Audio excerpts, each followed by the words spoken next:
I had never felt so much shame in my life as I did that day when my own son, in front of dozens of strangers on the beach, wished for my death out loud. My name is Michael White. I am 65 years old. Throughout my existence, I have walked the paths of patience, sacrifice, and generosity, but I never imagined that the twilight of my life would be shaken by a scene that, to this day, still echoes like an open wound. It all happened on the afternoon of July 15th, 2024, on the famous Miami beach. That morning, my wife Linda and I had breakfast at the Grand Beach Hotel, enjoying the aroma of fresh coffee and the breeze that signaled another family summer. Even Daniel, my 32-year-old son, had set aside his usual tense expression for a few minutes to joke with Sarah, his influencer wife, about the followers they would gain by sharing photos with the ocean in the background. Apparently, it was just an ordinary day, the kind you want to keep in your memory forever, although I had already been feeling the weight of small disagreements. The rhythm of our vacation, however, seemed synchronized until that fateful moment on the sand. As we walked along the shore after lunch, Daniel asked to speak with me alone. We moved a few meters away, just enough for Linda and Sarah to follow us with their eyes. His tone, like so many times before, was not a sincere plea, but a demand, a list of reasons that justified a new loan. "Dad, I need you to transfer me $50,000 today.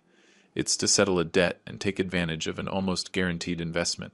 He looked at me with that mix of urgency and contempt that I had learned to identify in recent years, but something inside me could no longer respond in the same way. My heart was beating fast, not out of fear but out of exhaustion, out of that sadness that accumulates when you sense that love has been replaced by self-interest. I answered him with a calm I didn't even know I had. "Daniel, this time I'm not giving in. We've already talked about this. My answer is no." At that exact moment, his face transformed. His eyes met mine with rage and humiliation. He shouted without considering the scandal he would cause. "I hope you drown in the ocean, you pathetic old man." The silence that fell over the beach was as loud as his scream. The nearby beachgoers turned, first in surprise and then in second-hand embarrassment. Some looked on with pity, others with morbid curiosity. Linda was paralyzed, her lower lip trembling, and Sarah, trying to feign indifference, discreetly stepped away. My initial reaction was to freeze. The sun was still shining, but inside me, any possibility of a simple reconciliation had vanished into darkness. I felt the universe closing in on my identity as a father, as a dignified man, while the sound of the waves clashed with the humiliating murmur in my head. I took a deep breath. I clenched my fists and kept my gaze on Daniel, trying not to give in to tears or anger. The rest of the afternoon unfolded under that same blanket of discomfort. People whispered as we passed. Some children asked their parents why that man had yelled at his dad that way. Linda couldn't hide her shame, and I, although I appeared strong, felt how compassion and respect for the family were crumbling like rocks eroded by the sea. We headed back to the hotel in complete silence. Not a word was spoken between us during the ride. Sarah pulled out her phone to check her social media, as if reality could be hidden behind a screen. Daniel walked behind, with hesitant steps and a furrowed brow, still lost in his own emotional storm. When we got to the room, Linda tried to ask what had happened, but Daniel interrupted her by slamming the bathroom door shut. The sound of running water began to fill the air. I, with a mix of anger and curiosity, noticed the backpack he had left open on the bed. I was never one to invade my children's privacy, but something inside me, an instinct for protection and a sense of duty in the face of risk, pushed me to check its contents. Among messy t-shirts and a damp towel, I found a carefully hidden plastic package. The label was clear: 50 grams of marijuana. My heart pounded with the same vertigo as the argument on the beach. That wasn't just a sign of rebellion. It was an alarm that all boundaries had ceased to exist. I decided not to say anything at that moment. I remained silent, thinking about the stories from past years, the countless loans that were never repaid, the parties, the whims, and the justifications after every failure. I sat next to Linda, pretending the world was still in order, while, in reality, I was making the most important decision for my future and my dignity, to end the charade and reclaim the autonomy I had given up for too long. I could barely sleep that night. Linda asked in a low voice if everything would be okay. I answered evasively, hiding the pain and fear. Daniel came out of the bathroom late, avoided eye contact, and lay down on the bed, feigning exhaustion. Sarah remained absorbed in her phone, oblivious to the family shipwreck. At dawn, before Daniel got up, I booked our return tickets to Chicago.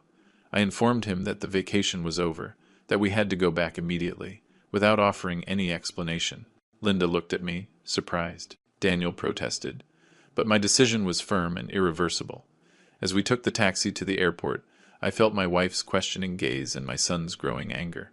I, however, had silently begun to plan every step. The scream on the beach had been the spark, but the discovery in that backpack was the fire that consumed my last doubts. Everything that came next would be a direct response to the disrespect, manipulation, and betrayal. I was going to investigate, to protect my name, my history, and my assets. There was no turning back. This would be the beginning of the real turning point in my life. The flight back to Chicago was a suffocating experience. Daniel remained sunk in a hostile silence, with his headphones on and his gaze lost out the window. Sarah obsessively checked her phone, reviewing the metrics of her posts, as if the virtual world could erase the tension floating between us. Linda, for her part, tried to read a magazine, but her eyes constantly drifted towards me, searching for some sign to explain my sudden behavior. During those hours of flight, my mind didn't rest for a second. I went over every detail of what had happened in Miami. The contemptuous way Daniel had spoken those hurtful words, the shame reflected on Linda's face, and especially the image of that package of marijuana hidden among his belongings. Every time I closed my eyes, I saw the perfectly legible label, 50 grams. It wasn't an amount for personal consumption. It was obvious my son was involved in something much more serious than I had ever imagined. Upon landing at O'Hare, we took a taxi to our home in the Gold Coast neighborhood. The journey passed in the same uncomfortable silence that had characterized the entire day. Daniel got out of the car without a word to us. He carried his luggage with rough movements and headed for the elevator. Sarah followed him, muttering something about an important meeting she had with a cosmetics brand. Once in our apartment, Linda finally couldn't hold back her concern any longer. She approached me as I left the suitcases in the entryway, and in a soft but firm voice, she asked, "Michael, what is really going on? You've been completely different since yesterday afternoon. You've never canceled a vacation like that." I looked into her eyes, those brown eyes that had been with me for so many years of marriage, and I felt a huge weight on my chest. I couldn't yet reveal to her what I had discovered in Daniel's suitcase. I needed time to process the information, to plan my next moves. I answered with a half-truth. "It's been a very difficult day, Linda. What happened on the beach affected me more than I expected. I need to think about a lot of things." She nodded, though I could tell my explanation didn't completely satisfy her. She knew her husband too well to settle for evasions. However, she respected my need for space and went to the kitchen to prepare some dinner. Daniel and Sarah had locked themselves in the guest room, where they usually stayed during their visits. I could hear raised voices, though I couldn't make out the exact words of their conversation. Occasionally, the tones became sharper, especially Sarah's, who seemed to be scolding her husband for something. I took advantage of that distraction to go to my office, a space that had always been my sanctuary during times of crisis. I sat down at the oak desk I had inherited from my father and turned on the table lamp. It was time to start understanding the true scale of the problem I had on my hands. I took out all the bank statements from the last 2 years from the main drawer, documents I had only skimmed in the past, but which now took on crucial importance. I began to trace a timeline of all the transfers I had made to Daniel. January of 2023, $15,000 for moving expenses. March of the same year, $20,000 to invest in an architecture project. July, another $10,000 for Sarah's medical emergencies. The list went on, page after page. Each justification had sounded reasonable at the time. Each plea had been accompanied by convincing explanations and promises of progress that never materialized. When I added up all the amounts, the result left me cold. Over the last 24 months, I had transferred my son the astronomical sum of $200,000. $200,000 that had vanished without a trace of any visible investments, improvements, or tangible achievements. Quite the opposite. Daniel was still unemployed. He lived in a rented apartment that I indirectly financed, and his lifestyle continued to be that of someone who had never worked a day in his life. As I reviewed the documents, my memory began to retrieve conversations I had dismissed as insignificant at the time. I remembered a phone call I had overheard by chance, where Daniel mentioned someone called the Chicagoan and talked about settling outstanding debts. A certain afternoon also came to mind, when I had come home to find my son extremely nervous, compulsively checking his cell phone and jumping every time it rang. The pieces of the puzzle began to fit together in a terrifying way. The constant requests for money, the erratic behavior, the increasingly elaborate excuses, and now, the physical confirmation that he was involved with illegal substances. Everything pointed to a reality I had refused to accept. My son had serious problems, very likely related to addictions or dangerous debts. Dinner passed in a tense and artificial atmosphere. Linda had made a Spanish omelet, one of my favorite dishes, in an attempt to normalize the situation. Daniel came down to the dining room with a grim expression, avoiding any eye contact with me. Sarah accompanied him, but her attention was divided between the food and the constant notifications on her phone. During the few minutes that dinner lasted, I discreetly tried to observe my son's behavior. His hands trembled slightly as he held his fork. He had dark circles under his eyes that I hadn't noticed during the vacation, and he moved with the restlessness of someone who is permanently on high alert. When my phone rang and I got up to answer it, I could see his eyes immediately dart towards the device, as if he feared the call had something to do with him. That night, after Daniel and Sarah had retired to their room, I stayed up very late. Linda had gone to bed early, exhausted by the emotional tension of the day. I remained in the living room, with the lights off, looking out the window at the illuminated streets of Chicago, and reflecting on the decisions I had to make. For the first time in many years, I was facing the real possibility that my fatherly love had been mistaken for weakness. For decades, I had believed that unconditionally supporting my son was the ultimate expression of my affection, but now I was beginning to understand that I might have been feeding the very behaviors that were causing him the most harm. The humiliation on the beach had been painful, but the discovery of the marijuana represented something much more serious. The confirmation that Daniel was willing to risk not only his own life, but also the reputation and safety of the entire family. I could not allow this situation to continue for another day. Before going to bed, I made a decision that would forever change the dynamic of our family relationship. The next day, I would begin an exhaustive investigation into my son's real activities. I needed to know the whole truth before taking any drastic measures. I would hire specialized professionals, review every available document, and if necessary, take the pertinent legal measures to protect the estate that had cost me so much effort to build. As I walked up the stairs to my bedroom, I felt for the first time in a long time that I was regaining control of my own life.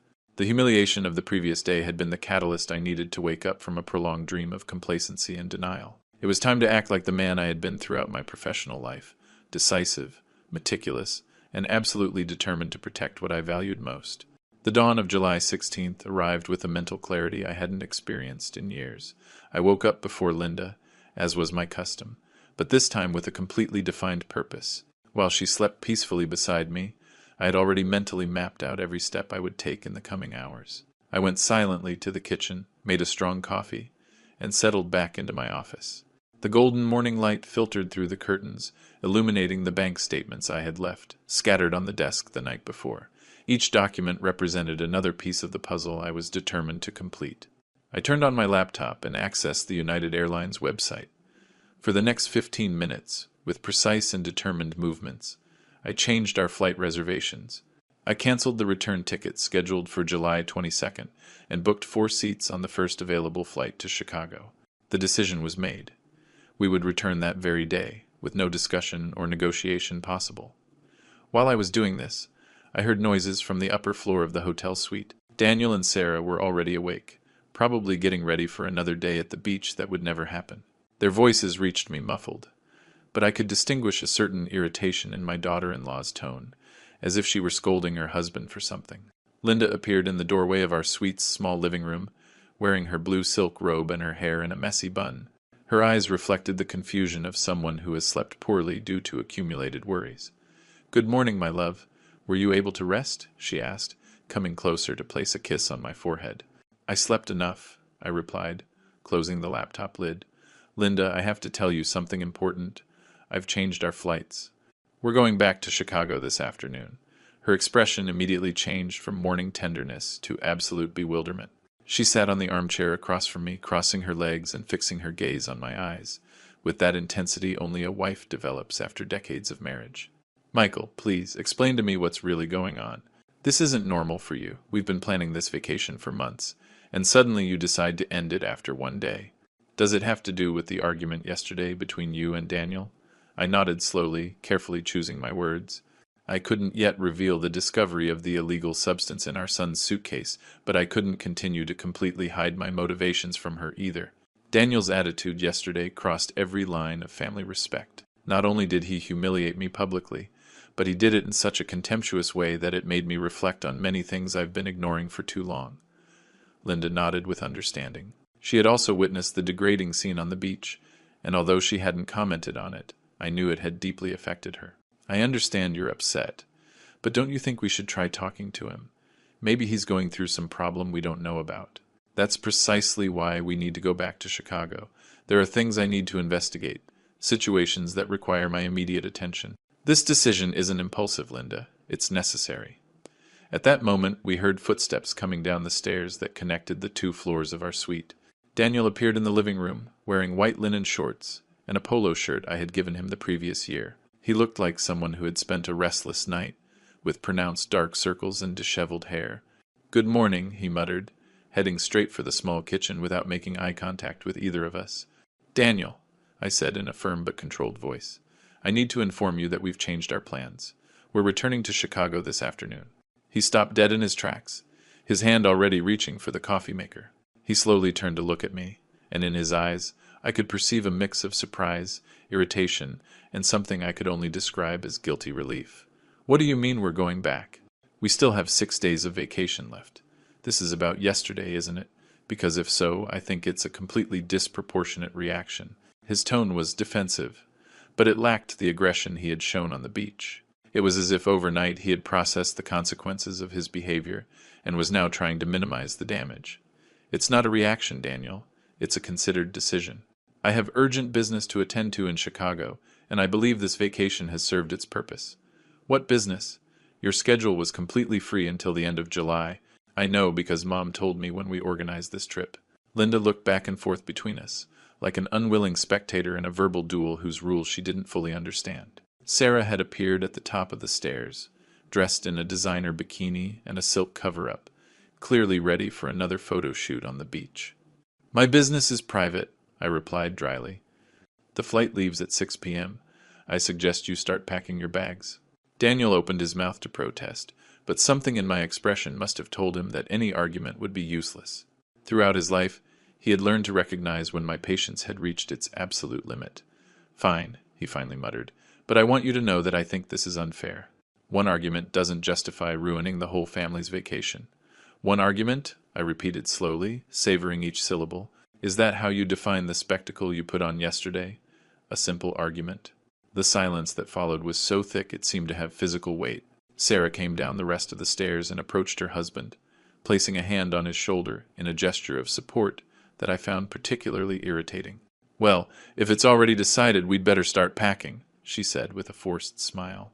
"Besides, I have an advertising campaign coming up next week. Maybe it's better to be in Chicago to coordinate the details." Her intervention confirmed something I had suspected from the beginning. Sarah was as superficial as she appeared, incapable of understanding the seriousness of what was happening between us.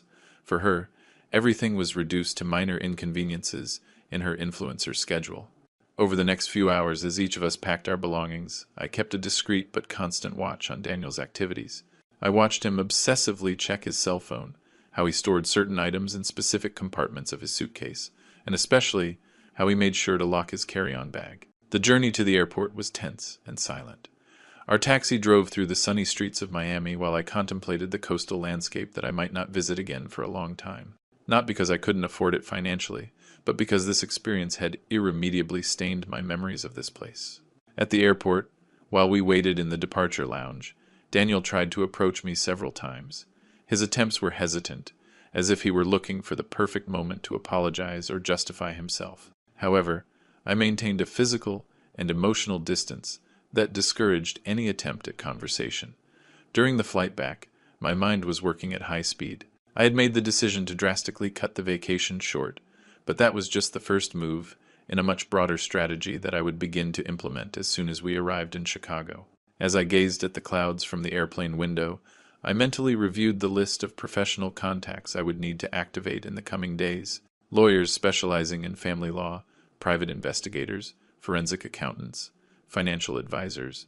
Each of them would play a crucial role in the asset protection process I was about to begin. I also reflected on the conversations I would need to have with Linda. She deserved to know the whole truth, but I had to carefully choose the time and manner to reveal my discoveries. Her motherly love could become an obstacle if I couldn't make her understand the gravity of the situation. Upon landing in Chicago, I felt that I was returning not just to my home, but to my territory of power. Here, I had all the resources, contacts, and tools necessary to face any challenge Daniel might pose. I was no longer the humiliated father on a foreign beach, but Michael White in his own element. That night, after Daniel and Sarah settled back into the guest room, I made a decision that would mark the point of no return in our family relationship. The next day, I would begin the most exhaustive investigation of my life, an inquiry that would reveal secrets that would forever change my perception of the son I thought I knew. The humiliation was over. The reconquest of my dignity was about to begin. Monday, July 20th, marked the beginning of the most meticulous phase of my life. During 40 years dedicated to the business world, I had learned that information is power, and that sound decisions can only be made when you have all the relevant data. Now, I would apply that same philosophy to unravel my son's true situation. Daniel had left early that morning, claiming he had a meeting with a potential client for an architectural project. Sarah accompanied him, mentioning something about a photo shoot in Lincoln Park. Their absence provided me with the privacy I needed to begin my investigation without arousing suspicion. My first move was to contact David Miller, a private investigator who had worked with me years ago on a case of industrial espionage at my company.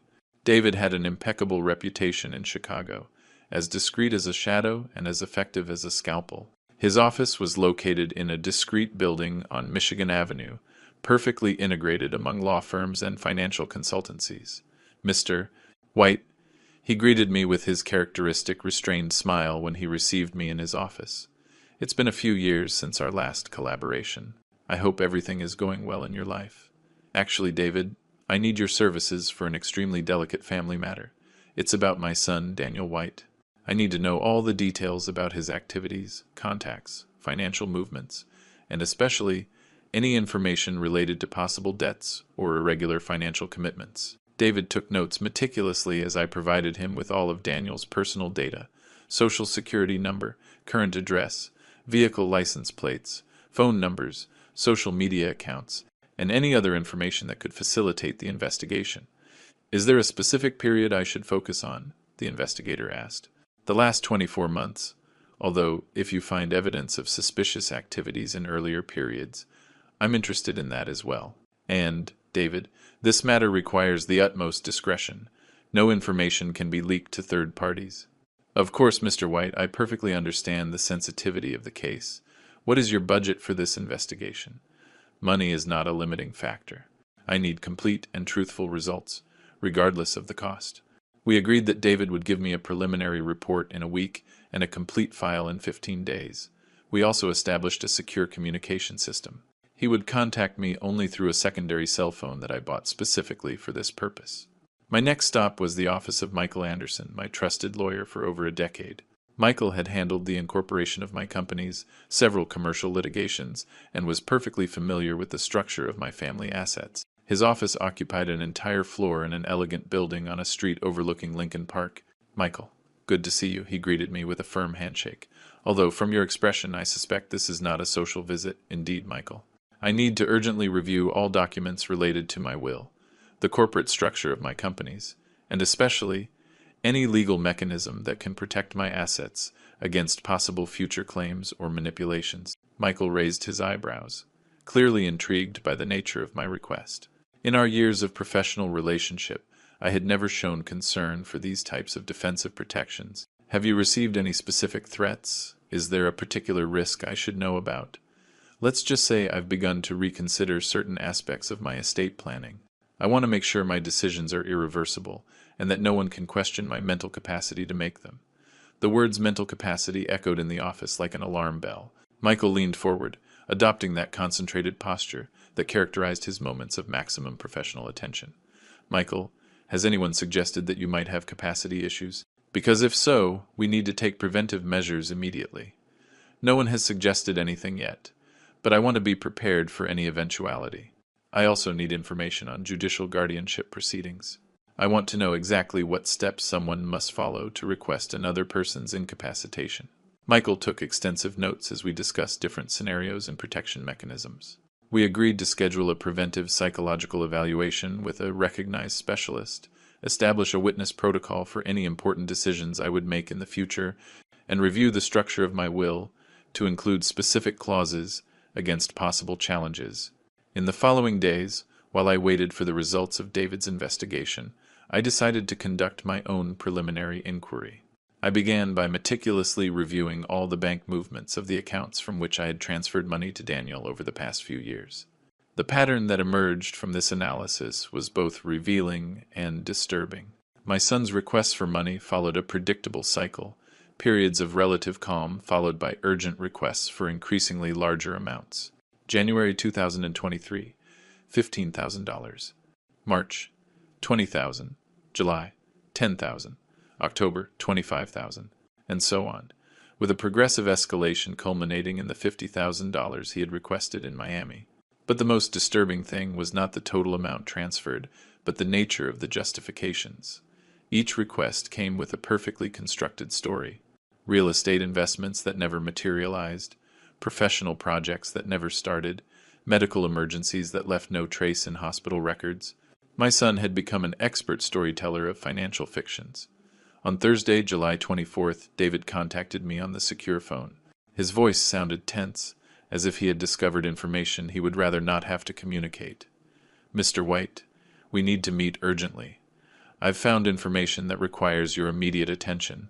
We met that same afternoon at a discreet cafe in a quiet neighborhood, far from my family's usual routes. David arrived punctually, carrying a manila folder that he kept closed on the table until we were completely alone. "What I'm about to tell you is not easy to hear," he began, opening the folder and taking out several photographs. "Your son, Daniel, is in regular contact with individuals linked to the world of illegal betting and loan sharking." The photographs showed Daniel in different locations in Chicago, entering a gaming den downtown, talking with intimidating-looking men in a shopping center parking lot, receiving packages and encounters that were clearly not social. "How much does he owe?"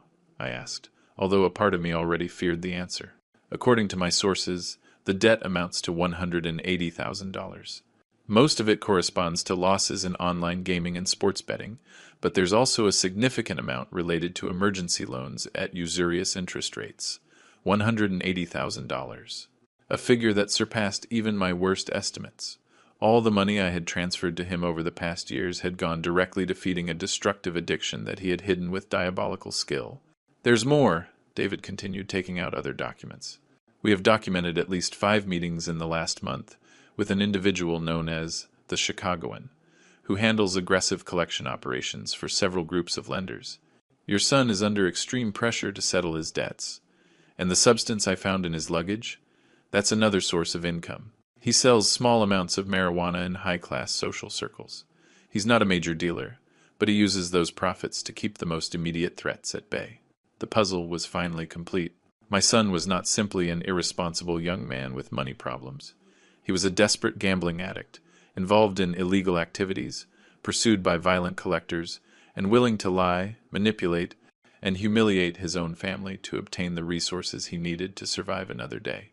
As I returned home that afternoon, with David's file tucked away in my briefcase, I felt a mixture of emotional devastation and strategic clarity. The investigation had confirmed my worst fears, but it had also provided me with the necessary tools to make definitive decisions. It was no longer about helping a son with temporary difficulties. It was about protecting my family and my assets from an individual who had proven capable of anything to satisfy his addictions. That night, after a silent dinner with Linda, I locked myself in my office and began to plan the next phase of my strategy. The investigation period was over. It was time to take action. Friday, August 2nd, dawned with a clarity that seemed to reflect the determination that had crystallized within me during the night. After thoroughly reviewing David Miller's report, it was time to translate all that devastating information into concrete, decisive actions. My first appointment of the day was with Michael Anderson at 9 a.m. I arrived at his office carrying a complete copy of the file David had prepared, along with all the bank statements and financial documents I had compiled during my own investigation. "Michael," I began without preamble as I took a seat across from his desk, "the situation is much more serious than I initially imagined. My son is involved in activities that could seriously compromise the safety of the entire family. I handed him a copy of the report and watched as his expression progressively darkened as he read each page. The photographs of Daniel with loan sharks, the records of his gambling debts, and especially the documentation of his minor drug trafficking activities caused in Michael the same shock I had experienced the day before. This is extremely serious, Michael, not just from a family perspective, but also a legal one. If the authorities discover these activities, they could try to link your assets to money from illicit sources. That's precisely why I need to act quickly and decisively. I want to completely cut off any financial connection between Daniel and my estate. Furthermore, I need to protect myself against possible future attempts at manipulation or blackmail. Michael leaned back in his chair, adopting that reflective posture that preceded his most complex analyses. For the next 30 minutes, we discussed different legal strategies, weighing the advantages and risks of each. The first thing we need to do, he finally determined, is to immediately revoke all powers of attorney and authorizations that Daniel may have over your bank accounts, properties, or companies. Second, modify your will to include specific clauses that exclude him from any inheritance. Third, establish a trust to protect your main assets. How long will these procedures take? If we act urgently, we can complete most of the paperwork within a week. However, there's something else we need to consider. Based on the information you've provided, Daniel might attempt some form of legal retaliation when he discovers these measures. Michael was right. A desperate gambling addict, cornered by massive debts and suddenly deprived of his source of funding, could try any legal maneuver to regain access to my estate. What kind of retaliation could he attempt? The most likely would be to file for your legal incapacitation, claiming senile dementia or cognitive decline. It's a relatively common strategy in inheritance disputes. If he could convince a judge that you lack the capacity to manage your own affairs, he could assume legal control of your assets. The irony of the situation did not go unnoticed. I had anticipated precisely this possibility during our previous conversation, and now it was revealed as a real and immediate risk. How can I protect myself against that scenario? We need to exhaustively document your full mental capacity through psychological and neurological evaluations with recognized specialists. We should also videotape a detailed statement where you explain the reasons for your decisions, so there is clear proof of your lucidity and determination. We agreed to begin immediately with all these procedures. Michael would contact the medical specialists, initiate the will modification process, and prepare the necessary documentation to revoke any prior authorizations granted to Daniel. My next stop was my primary bank, where I kept my main accounts. The branch manager, Linda Johnson, received me in her private office with the deference that had characterized our business relationship for over 20 years. Mr. White, how can I assist you today? Linda, I need to make some urgent changes to my accounts. I want to immediately withdraw all authorizations and additional cards that may be in the name of my son, Daniel White. Linda consulted her computer, typing quickly to access my account information. I see that he indeed has 3 business credit cards issued in his name, with limits of $20,000 each. He is also listed as an authorized user for transfers from your main account up to a maximum of $50,000 per month. I want to cancel all those authorizations immediately. Additionally, I need to set up automatic alerts for any attempt to access my accounts from unauthorized devices or locations. Of course, is there any specific reason for these additional security measures? Asset protection reasons, I replied without going into detail. I also want to change the access codes to my online banking and establish a telephone verification protocol for any transaction over $5,000. Linda processed all my requests professionally, though I could sense her curiosity about the reasons behind such drastic measures. In less than an hour, I had managed to completely shield my financial resources from any unauthorized access. My third task of the day was to contact the insurance company that handled the policies for Daniel's vehicle and his membership at the Oak Brook Country Club. Both services were financed directly from my corporate accounts, as part of the financial support I had provided to my son for years. The insurance representative, after verifying my identity, confirmed that I could immediately cancel the policy for the BMW 3 Series that Daniel drove. Without insurance coverage, the vehicle could not be legally driven, which would add additional pressure to his already complicated financial situation. Canceling the country club membership required an additional call to the general manager, who expressed surprise at my decision to withdraw a family member who had actively participated in the club's activities for several years. Mr. White, are you sure about this decision? Your son participated in the annual tournament last month and seemed very integrated into our social activities. Completely sure. As of today, Daniel White has no connection with me in terms of financial responsibilities. When I returned home that afternoon, Linda was waiting for me in the main living room, with an expression that mixed concern and determination. She had been watching my movements all week, and had clearly concluded that something extraordinary was happening. Michael, I can't keep pretending I don't notice what's going on. You've been leaving early, coming back late, receiving mysterious calls, and behaving as if you were managing a corporate crisis. I need you to explain what is happening with our family. I sat next to her on the leather sofa where we had shared so many important conversations throughout our marriage. It was time to reveal the whole truth, however painful it might be. Linda, what I'm about to tell you will be very difficult to accept, but you need to know the full reality about Daniel.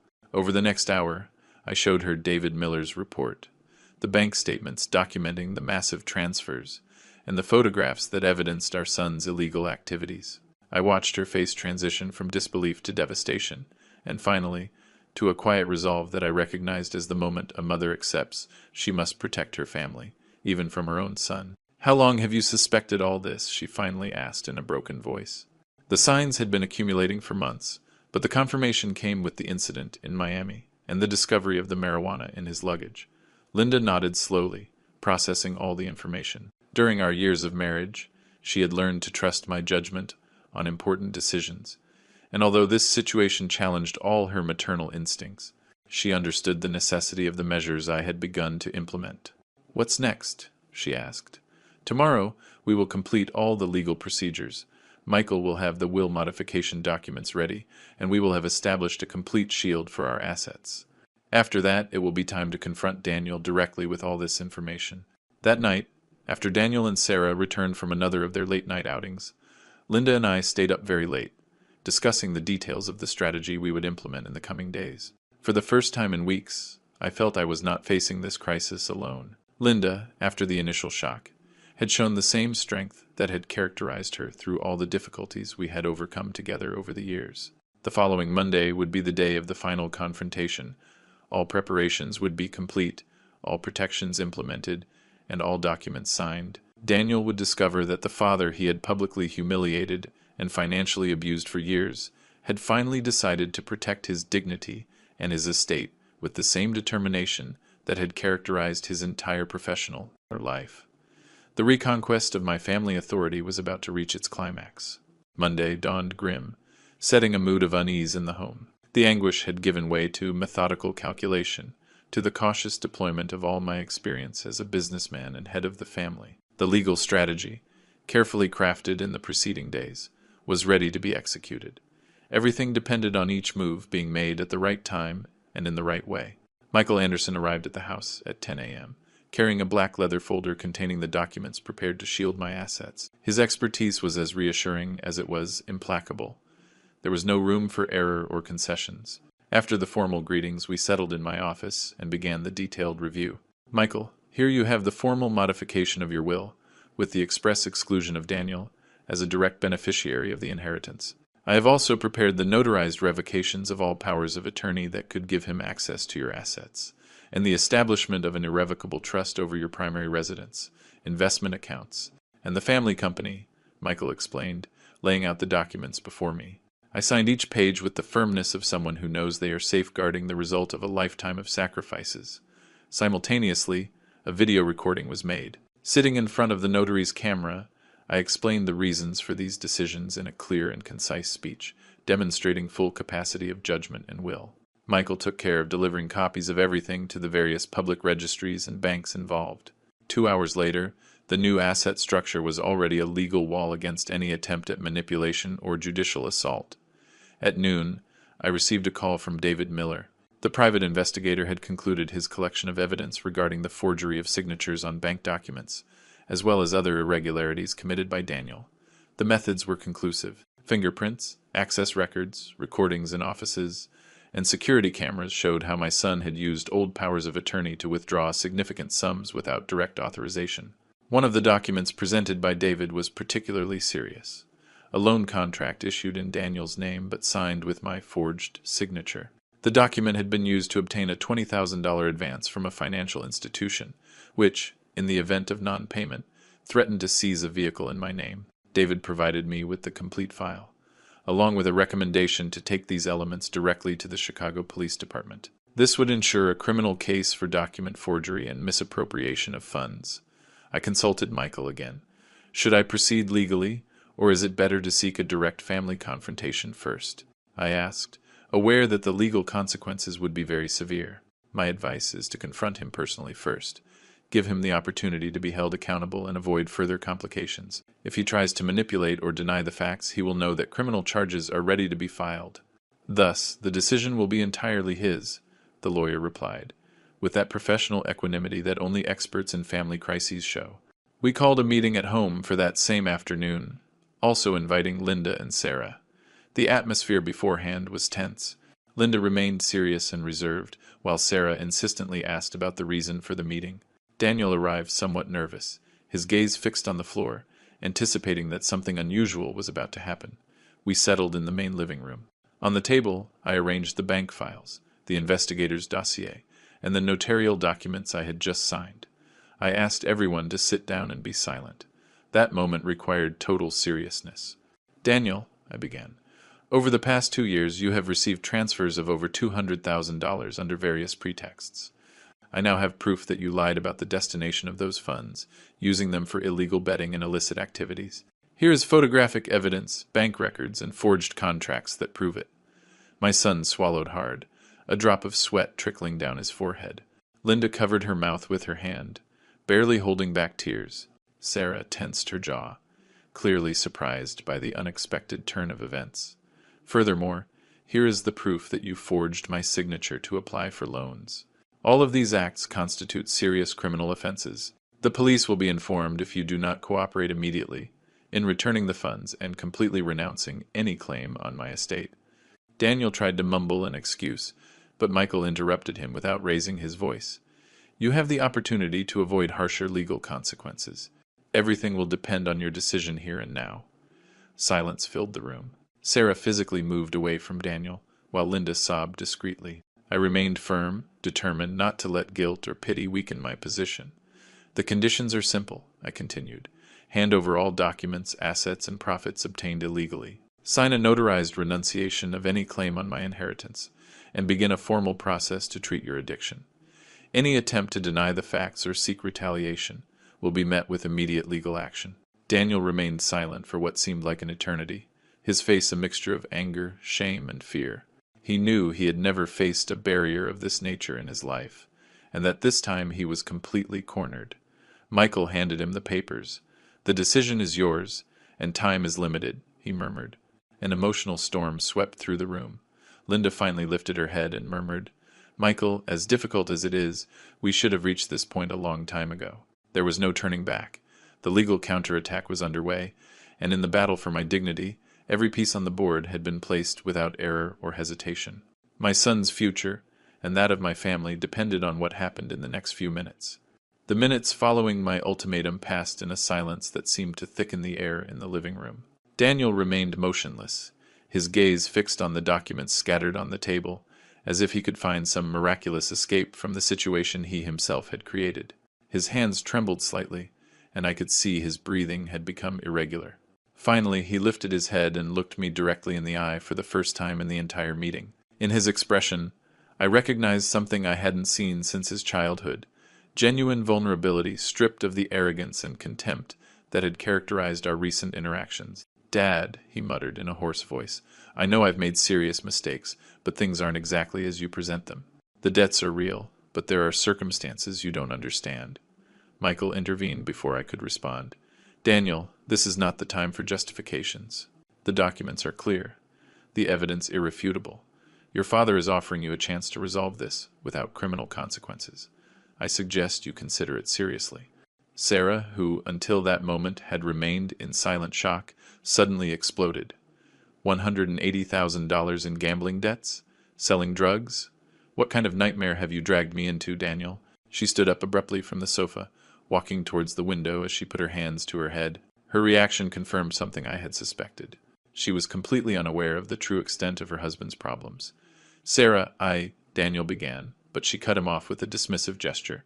No, don't say another word. For months I've been wondering why we were living so well without you actually working. I thought your parents were generously supporting you, but this is criminal.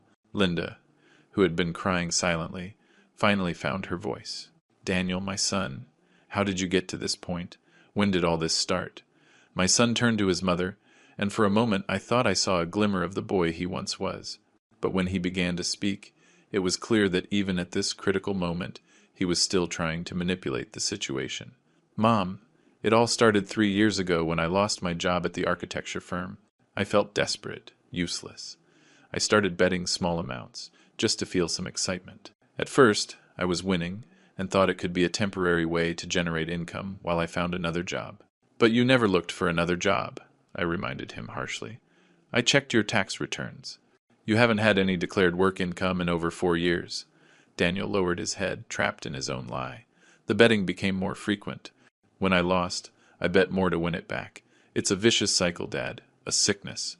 A sickness that I financed with my money for 2 years without knowing it.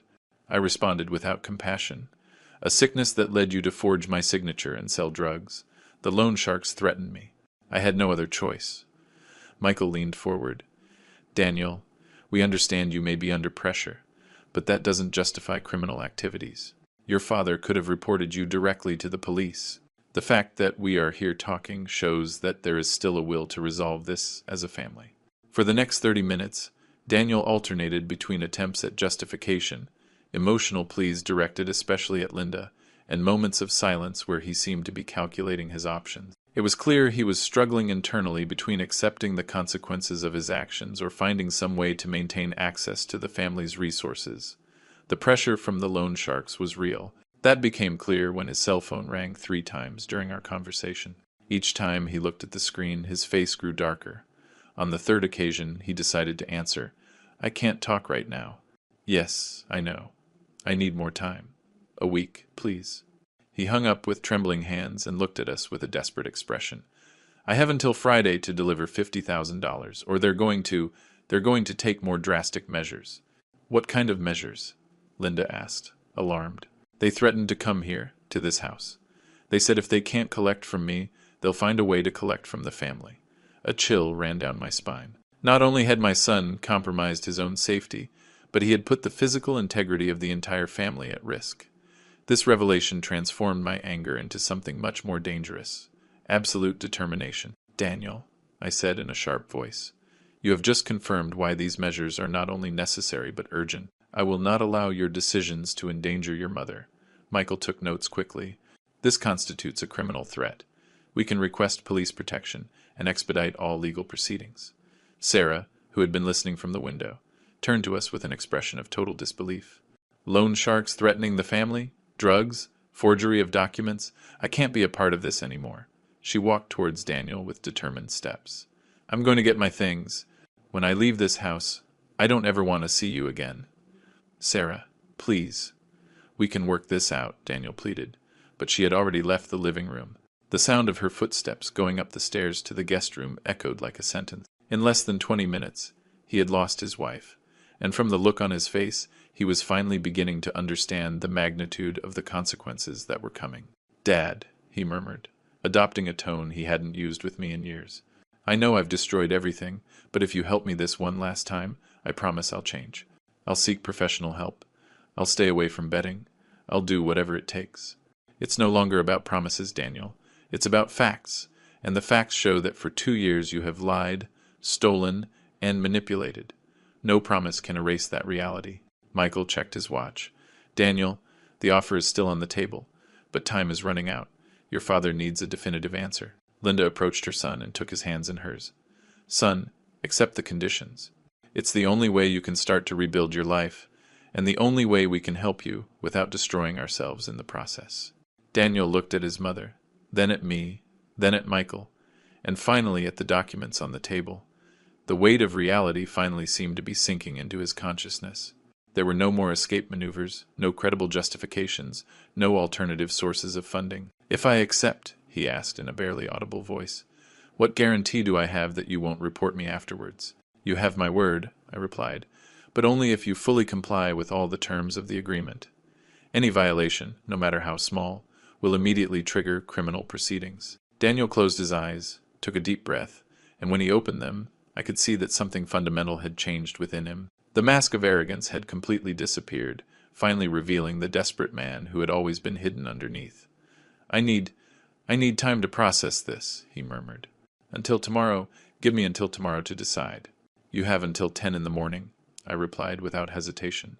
Not a minute more. That night, after Daniel locked himself in his room, and Sarah left with her suitcases without saying goodbye, Linda and I stayed up very late, aware that we had reached the point of no return in our family's history. The battle for my dignity and the survival of our estate was just hours away from its final resolution. The morning of Tuesday, August 6th, began with a palpable tension that flooded the house. Daniel's silence, secluded in the room he once shared with Sarah, was only occasionally broken by the sound of text messages on his phone. Linda made coffee and toast, trying to simulate an impossible normality after the storm of the previous night, and I, immersed in my own whirlwind of emotions, compulsively reviewed the folder with the legal and bank documents, mentally rehearsing every word I would say in the coming hours. It was impossible not to feel the weight on my chest. The line between being a father and the protector of the family legacy, between affection and the demand for justice, had never been so blurred. The decision to move forward had already been made. What remained was the final act, the execution of everything Michael Anderson had advised, and what, with pain, Linda had finally come to accept. Around 9:30, as I was about to enter my office to check that everything was in order, I heard light footsteps approaching. Daniel, his face marked by deep dark circles and a neglected beard, appeared in the doorway. He didn't have the arrogant attitude of the previous day. His expression was that of someone who has spent the night debating between desperation and fear of the abyss. "Dad, I want to talk," he murmured in a neutral tone, almost devoid of emotion. I nodded and invited him to sit. Linda remained in the kitchen, not intervening, although she knew in advance what was going to be discussed. The conversation began with long pauses. Daniel tried, at first, to clarify some points, justifying his actions with the usual rhetoric of a victim of circumstances. He spoke of the pressure from the loan sharks, the feeling of professional failure, the toxic idea that paternal help was a right rather than a grace. I didn't interrupt. I let his words flow until they spilled into the unassailable reality of the facts. Finally, when his arguments were diluted by helplessness, I took out the folder and opened it meticulously in front of him. Step by step, I explained each document. The bank records, the unjustified money transfers, the proof of the forgery of my signature, the private investigator's reports, and the waiver agreements signed with Michael. "This is your last chance to act with dignity," I pointed out in a grave voice. "Here you have the voluntary waiver of all future claims on my estate. You will sign this document before a notary. In return, Michael will ensure that no criminal charges are filed, provided that you return the possible assets and commit to a professional rehabilitation process, which will be monitored clinically and legally for at least 18 months. There is no room for negotiation. If you reject this option, the charges will proceed, and my lawyer will file the corresponding complaint today." Daniel received the information like someone who understands that the foundations on which he has built his life have irremediably cracked. Today, for the first time, he recognized that there was no escape or stratagem that could save him, no emotional blackmail that could change the unchangeable. He was silent for a long time. Linda joined us in the office, gently placing her hand on mine. "Daniel, this decision does not exclude your right to life, but it does take away the privilege of letting your destruction drag the whole family down," she said with a firm and emotional voice. Her tears fell softly, but her posture was resolute. The mother, always indulgent, was now aligned with my determination. Finally, Daniel took the pen and signed the document, tearing up the agreement that removed him as heir to all patrimonial and business assets. The waiver was absolute and without possible legal recourse, protected by multiple clauses and witnesses present. Michael corroborated the signatures, recording them on video and paper. As of today, Michael and Linda are completely protected from any future claims on your part. Furthermore, we will begin the process for your addictions to be treated in a specialized clinic. It is the last way out you have before you fall into the void." Daniel remained silent. He asked to be left alone for a few hours, and with his dignity battered but the process completed, he left the office with slow steps. Linda and I, remaining in the room, didn't exchange words for a few minutes. The pain was real and the relief tangible. Finally, the security and peace of the family had been protected by the law, and the firm decision not to let the past dictate our existence any longer. That day, Sarah sent a brief message, confirming that she had left the apartment and cut off all relations with Daniel. The last privileges of our old family life were extinguished in silence, sealing the day as a final point and a new beginning, fraught with uncertainty, but also with hope. In the twilight of that afternoon, I reviewed once more the signed documentation and the modified will, aware that nothing would ever be the same again. For the first time since the nightmare began, I felt that the future was back in the hands of those who truly valued and defended it. The days immediately following the signing of the waiver were characterized by a feverish activity aimed at consolidating all the protective measures we had designed. Michael Anderson worked with the precision of a surgeon, closing every possible legal loophole that could be exploited in the future. Experience had taught me that in the most delicate family matters, it is not enough to win a battle. You have to ensure that the war is definitively over. On Wednesday morning, Michael summoned me to his office to finalize the details of the asset shielding. He had prepared a complete file that included not only the documentation of Daniel's waiver, but also a series of additional safeguards that would protect my assets against any future attempt at reversal or challenge. Michael, he explained, as we reviewed each document, we have established an irrevocable trust that includes your primary residence, investment accounts, and all company shares. Daniel has not only waived his inheritance rights, but legally he cannot claim any type of compensation or alimony, given that he is a capable adult who has acted dishonestly. The meticulousness of the legal work was impressive. Michael had even anticipated remote scenarios, possible allegations of coercion, attempts to challenge on grounds of mental incapacity, claims from third parties who might act on Daniel's behalf, and even the possibility that my son might try to declare bankruptcy to transfer his debts to the family. What happens if the loan sharks insist on involving the family to collect Daniel's debts? I asked, remembering the threats we had heard during the confrontation. I have coordinated with the Chicago Police Department to establish a preventive protection protocol. Any attempt at intimidation or coercion will be treated as a serious crime. Furthermore, we have officially documented that Daniel has no legal access to any family assets, which makes any pressure exerted on you useless. Michael also gave me a copy of the psychological report he had commissioned to prove my full mental capacity. The document, prepared by the prestigious neuropsychologist Dr. Fernando Aguirre Montes, categorically confirmed that I possessed all my cognitive faculties intact, and that I had made all decisions with full knowledge and will. This report is especially important, Michael pointed out, because it preemptively deactivates any future attempt to question your decision-making capacity. If someone were to try to allege that you acted under coercion or mental deterioration, we would have irrefutable scientific evidence to the contrary. During that same week, we also implemented a series of physical security measures. I hired the services of a company specializing in home protection, which installed a system of surveillance cameras around the property and established a 24-hour monitoring protocol. It was not about paranoia, but elementary prudence in the face of the explicit threats we had received. David Miller, the private investigator, continued his discreet monitoring of Daniel's activities. His daily reports revealed a worrying pattern. My son was constantly moving around the city, holding furtive meetings with intimidating-looking individuals, and showing clear signs of physical and emotional deterioration. Mr. White, David informed me during one of our phone conversations, your son is under extreme pressure. The loan sharks have increased the frequency of their contacts, and I have documented at least 3 encounters where the discussions became clearly aggressive. I think it's a matter of days before the situation explodes. That prediction materialized on Friday afternoon.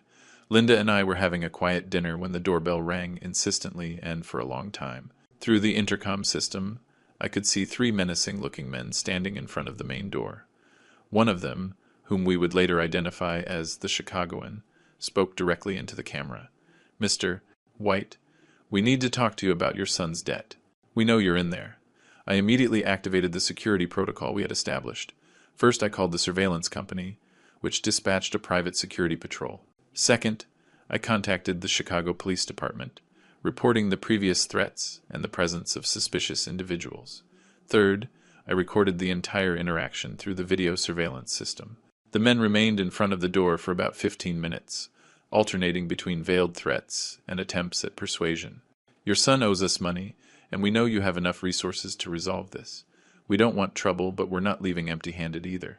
The arrival of the police patrol immediately dispersed the unwanted visitors, but the message had been clear. The consequences of Daniel's actions were coming directly to our home. That same night, Daniel appeared at the house visibly upset. His appearance was deplorable. Wrinkled clothes, unkempt beard, deep dark circles, and a nervous tremor he couldn't control. He came straight to me with a desperation I had never seen in him. "Dad, the loan sharks were here, weren't they? I'm so sorry, I didn't mean for you to get involved, but I need your help one last time. If I don't pay them tomorrow, they're going to do something terrible." His plea completely lacked the arrogance he had shown in the past. It was genuinely the cry for help of someone who had hit rock bottom and had no other options. "Daniel," I replied firmly, "you signed a waiver document. There is no more financial help possible. Besides, allowing you to continue with this self-destructive pattern would be doing you greater harm. But they're going to hurt me, or worse, they're going to come for you." Michael, who had arrived at the house to supervise the implementation of the new security measures, intervened in the conversation. "Daniel, your parents' protection is already legally guaranteed. The police have a complete file on the threats, and any act of intimidation will be prosecuted with the full force of the law. Your personal situation is a problem you must solve without involving the family." Linda, who had heard the entire conversation from the living room, approached her son with a pained but determined expression. "Son, I love you, but we can't continue to be accomplices in your self-destruction. The help you need is not money, but professional treatment for your addiction." Daniel looked at us alternately, searching for some crack of weakness he could exploit. When he found none, he left the house, slamming the door and shouting incoherent words that were lost in the night. That was the last time he tried to manipulate us directly. In the following weeks, David Miller informed me that Daniel had sold his vehicle, several valuable personal items, and had started working odd jobs to generate some money. Reality had finally imposed its inflexible rules. Michael completed all the legal registrations during that same week. Our assets were shielded by multiple layers of protection: an irrevocable trust, a modified will with specific exclusion clauses, medical documentation attesting to my full mental capacity, and a police file documenting the threats received. Michael confirmed in our last meeting of that stage, "From a legal standpoint, you have reached the maximum possible level of protection. Daniel cannot claim anything. The loan sharks have no legal basis to involve you, and any attempt to reverse these decisions would be automatically rejected by the courts." For the first time in months, I felt I could breathe easy. The reconquest of my dignity and the protection of my family had been successfully completed. What lay ahead was learning to live with the consequences of decisions that, although painful, had been absolutely necessary to preserve what truly mattered. The transformation of the manipulated father into the protective patriarch had reached its culmination. The months of September and October 2024 marked a period of radical transformation for everyone involved in this family crisis. While Linda and I began to rebuild the tranquility of our home, protected by the legal shield we had established, Daniel faced the real consequences of his decisions for the first time in his adult life. David Miller continued to discreetly monitor my son's activities, providing me with weekly reports that revealed a dramatic progression in his situation. The first reports were disheartening. Daniel had lost a considerable amount of weight, showed clear signs of post-traumatic stress, and his behavior fluctuated between deep depression and outbursts of impotent anger. "Mr. White," David informed me during one of our phone conversations in mid-September, "your son has sold practically all of his personal assets.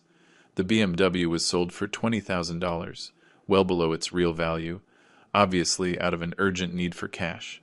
He has also sold his watch collection, some designer furniture, and even the mountain bike he used to ride on weekends." The image of Daniel stripping himself of all the symbols of his former lifestyle generated conflicting feelings in me. As a father, it was impossible not to feel some compassion for his suffering. As a man who had been systematically manipulated and betrayed, I experienced a grim satisfaction in seeing that he was finally paying the real price for his actions. "Has he managed to pay any of his debts to the loan sharks?" I asked, partially. "We estimate he has managed to raise about $40,000 from all the sales, which represents about 25% of his total debt. The loan sharks have accepted a staggered payment plan, but they maintain constant pressure." At the end of September, I received an unexpected call that would change my perspective on Daniel's evolution. It was John Davis, the owner of a well-known restaurant in our neighborhood, who contacted me because he had recognized the family name when Daniel applied for a job at his establishment. "Mr. White," he said in a cordial but cautious voice, "your son has been working for us as a waiter for the last 3 weeks. I must tell you that, although he arrived in precarious conditions, he has shown a work ethic we did not expect. He works double shifts without complaining, is punctual, and treats customers with courtesy." This information surprised me deeply. Throughout his adult life, Daniel had rejected any job he considered beneath him. The fact that he was now waiting tables in a restaurant represented a forced humility he had never shown voluntarily. "Has he mentioned anything about his family situation?" I asked. "Very little. We only know that he is going through serious financial difficulties and desperately needs the job. Some colleagues comment that he lives in a cheap boarding house downtown, very different from the lifestyle he apparently had before." John offered to keep me informed about Daniel's work performance, and I accepted this indirect supervision as a way to monitor his progress without directly interfering in his adaptation process. During October, the reports from both David and John confirmed a positive, though slow and painful, evolution. Daniel had begun to establish a stable routine. He worked at the restaurant from Tuesday to Sunday, was required to attend therapy sessions for gambling addicts that Michael had coordinated as part of the legal agreement, and dedicated his free time to looking for additional jobs to speed up the payment of his debts. The turning point came in mid-October when David informed me of a significant incident. "Mr. White, yesterday I witnessed something I think you'll be interested in. Your son ran into a group of his old acquaintances from the betting circle. They offered him a spot in a private game with the chance to win quick money. Daniel listened to them, hesitated visibly, but finally refused the invitation and walked away from the group. This small victory over his addiction represented more genuine progress than all the years of empty promises and elaborate justifications I had heard in the past. It was the first concrete evidence that Daniel was developing the willpower necessary to resist the temptation that had destroyed his life. However, progress was not linear. David also documented occasional relapses, nights where Daniel visited online betting sites, episodes of severe anxiety that led him to wander aimlessly through the streets of Chicago, and moments of deep depression where he seemed on the verge of emotional collapse. At the end of October, I received a handwritten letter from Daniel. It was not a plea for forgiveness, nor an attempt at manipulation, but something completely different, a mature and direct acknowledgement of his mistakes, accompanied by a detailed report on his rehabilitation efforts. The letter began like this: "Dad, I know I have no right to ask you to read this, but I need to tell you some important things. During these months, I have learned what it means to live with the real consequences of my decisions. I'm not going to ask for your forgiveness, because I understand that forgiveness must be earned with actions, not words." He went on to describe his daily routine, waking up at 5 a.m. to work the breakfast shift at the restaurant, eating frugally to save money, attending group therapy 3 times a week, and looking for additional jobs during his free time. It also included copies of the receipts for the payments he had managed to make to the loan sharks, proving that he was gradually fulfilling his commitments. "I have learned the real value of money," he wrote. "Every dollar I earn represents hours of genuine effort, not family manipulation. I have also learned that humility is not a defeat, but a form of honesty I had never experienced before." The letter concluded with a reflection that deeply impacted me. "I don't expect you to change your decision about the inheritance, and honestly, I think it was the right thing to do. I needed to hit rock bottom to understand who I really was and who I could become. For the first time in years, I am building something for myself, without lies or justifications." That night, after reading the letter several times, I shared it with Linda. We both agreed that although the words sounded sincere, only time and sustained actions could confirm whether they represented a genuine change or just another survival strategy. "Do you think we should respond?" Linda asked me. "Not yet," I replied. "If his transformation is real, it will continue regardless of our acknowledgement. If it's feigned, it will fall apart when he realizes he's not going to get anything from it." During November, the reports confirmed that Daniel was maintaining his work and therapy routine. He had gotten a second job on weekends at a sporting goods store, increasing his income and accelerating the pace of his debt payments. John confirmed that he had become one of his most reliable employees, even receiving praise from regular customers. But the most significant thing was that he had stopped trying to contact us. There were no more desperate calls, pleading letters, or attempts to intercept us when we left the house. His silence was not hostile, but respectful, the acknowledgement that he had lost the right to our closeness and could only regain it through fundamental changes in his behavior. At the end of November, David provided me with the most encouraging report to date. "Mr. White, your son has managed to pay off 60% of his debts. The loan sharks have significantly reduced their pressure, and some have even expressed respect for his consistency in payments. Furthermore, I have observed notable physical changes. He has regained a healthy weight, his personal appearance has improved, and he shows signs of emotional stability that I hadn't seen since we began monitoring. For the first time since the beginning of this crisis, I contemplated the possibility that Daniel could eventually rebuild his life in a genuine and sustainable way. However, I remained committed to not intervening in his process. If the transformation was real, it had to be completed without my help. If it was superficial, it would reveal itself over time. The most important lesson I had learned during these months was that authentic fatherly love sometimes requires the strength to stay away, allowing natural consequences to operate without compassionate interference that could sabotage genuine growth. With the arrival of the summer of 2025, the atmosphere in our home had radically changed. Where perpetual anxiety and uncertainty once lived, there was now a sense of calm and security that we hadn't experienced in a long time. Linda and I resumed old rituals, sunset walks in Lincoln Park, quiet evenings in our small living room listening to the radio, afternoons of shared reading as the light filtered softly through the windows. Little by little, we were rebuilding the foundations of our life together, celebrating the fact that peace could settle in the house without fear of a call or an unexpected visit disrupting everything. Daniel, meanwhile, followed a very different path from a distance. After almost a year of sustained effort, he managed to stay away from the vices and manipulation that had defined his previous existence. The reports from David and the comments from John, the restaurant owner, became less frequent. The young man's routine had stabilized. Work, therapy, and the cautious management of his scarce income. Daniel's transformation was not miraculous or sudden. There were days when the temptation of the past returned, disguised as an easy opportunity or a desire for escape. But according to the accounts of those who observed him, each relapse was faced with discipline, instead of seeking comfort in old traps. He devoted himself to work, introspection, and the anonymity of his new life. Perhaps for the first time in his adult existence, he was learning the value of genuine perseverance. A detail that quietly moved me was the rumor that Daniel had started to save small sums, keeping bills in a shoebox under his mattress. It wasn't the amount that was important, but the gesture, the will, however late, to build with his own hands what he had demanded from others for too long. It was also mentioned that a couple of colleagues from the restaurant had become his support circle, far from the toxic friendships that had dragged him down for years. Linda, for her part, went through a grieving process that involved accepting that the mother-son relationship would never be the same. She learned to value respectful silence over superficial contact. Her occasional calls to ask about Daniel's health left room for sincere answers, without falling into old dynamics. Her strength was, in the end, the cornerstone on which we built a new family phase. Less dependent, more authentic, and capable of setting boundaries that had never been respected before. On one of those summer days, after a quiet meal at home, I received a brief handwritten letter. It was from Daniel. It contained no pleas or promises, just 4 lines.